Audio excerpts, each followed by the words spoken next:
福島県代表、いわき市、福島県立いわき農業高校3年、琴田花さんです。テーマは、いわきへの思い、私たちの取り組み、高校生ができること。平成23年3月11日、当時私は中学2年生でした。その日は中学校の卒業式で学校が早く終わったので祖母の家にいました。激しい地震で棚や本箱から荷物や本が落ち、私は祖母と一緒に家の外に避難しました。その日の夜、テレビでいわき市小名浜をはじめ多くの地域が津波の被害を受けている映像を見ました。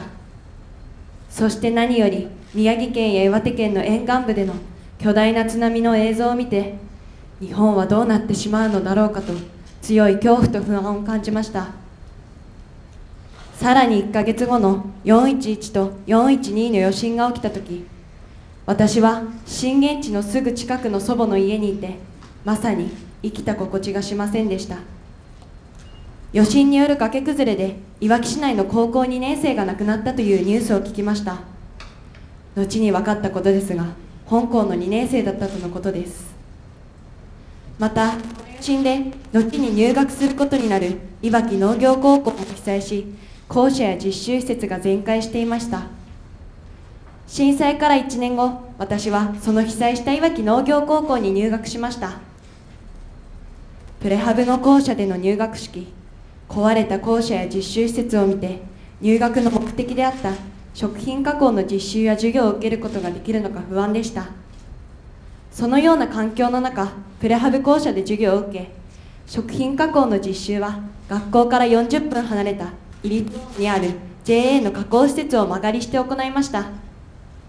そんな不便な学校生活を送っている中でも、私たち高校生の力で復興に向けた取り組みができないかと考えました。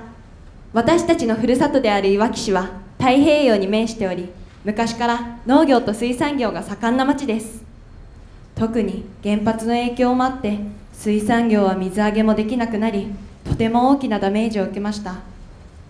私たちは農業高校の生徒として食品加工の観点から地元の水産業の元気を取り戻すためにカジキを使った町おこしに協力することにしました。カジキのソーセージで作ったカジキドッグは各種イベントで大好評で、地元水産業に元気を与え、新たな活動のきっかけになりました。カジキグルメの輪は現在いわき市に浸透してきており、多くのお店でカジキを使った料理を提供するようになっています。カジキグルメマップも作られるなど、ますます活動が盛んになっています。また、福島の農業もいまだに風評被害により多大な被害を被っています。そこで私たちはいわき市特産の日本梨を使って風評被害を払拭できないかと考えました。日本梨は加工に不向きであり、特に毎日排出される規格外の不揃い梨は農家さんの悩みの種でした。1日約 200kg、 生産農家さんから1年陰でせっかく育てても規格外だと捨てられてしまって残念でならねえというお話をお聞きしました。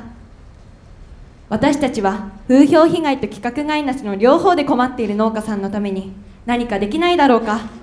そしてどうすれば地元いわき市を、ふるさとの福島県を元気にできるだろうかと考えました。そこで私たちは同じ考えを持つ6人のメンバーで梨プロジェクトを実施しました。私たちは規格外の梨を使い、梨ジャム、梨ドレッシング、そして梨焼肉タレの開発に取り組みました。授業をはじめ放課後や夏休みもほぼ毎日プロジェクトの研究を行ってきました。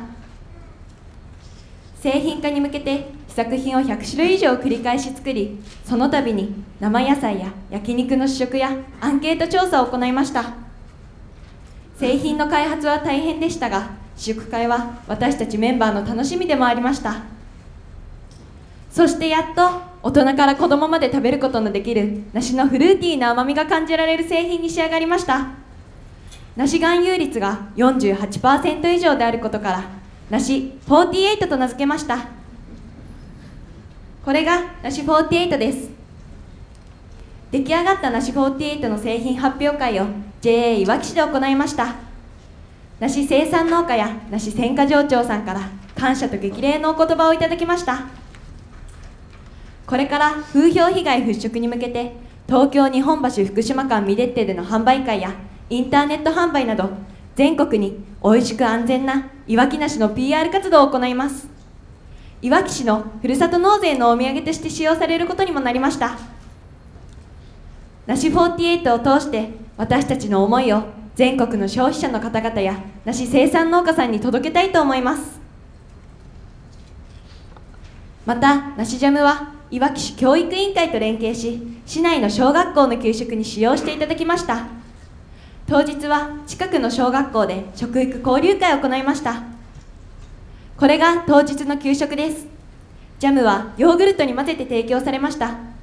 私たちも一緒に給食を食べさせていただきました。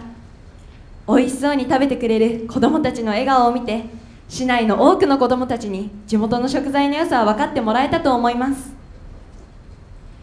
私たちは地元の農業と水産業の復興に少しでも協力したいという思いでプロジェクトを行ってきました。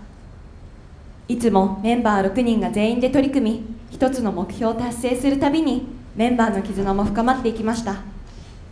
私一人ではこのプロジェクトは成し遂げることはとてもできなかったと思います。私は3年生なので来年3月には卒業します。3年間学んだのはプレハブ校舎です。現在新しい校舎を建設していて、来年度からは新しい校舎や実習施設が完成するということです。卒業後はプレハブ校舎は取り壊され、私の3年間学んだ校舎はなくなってしまいます。しかし高校時代に取り組んだことや思い出は決して私の中から消えることはありません。震災の被害や壊れた校舎や実習施設、プレハブ校舎での毎日の授業、私はこの3年間を決して忘れません。そのような環境の中で震災復興に向けたプロジェクト活動の取り組みが私の高校生活の一番の思い出です。私は高校卒業後は大学の食物健康科学科に進学します。これらの経験を将来の目標である管理栄養士の仕事につなげていきたいと考えています。福島の未来へ、そして地元いわき市の復興に向けて、私はこれからも自分にできることは何かを考えながら常に前向きに歩き続けていきたいと思います。ご清聴ありがとうございました。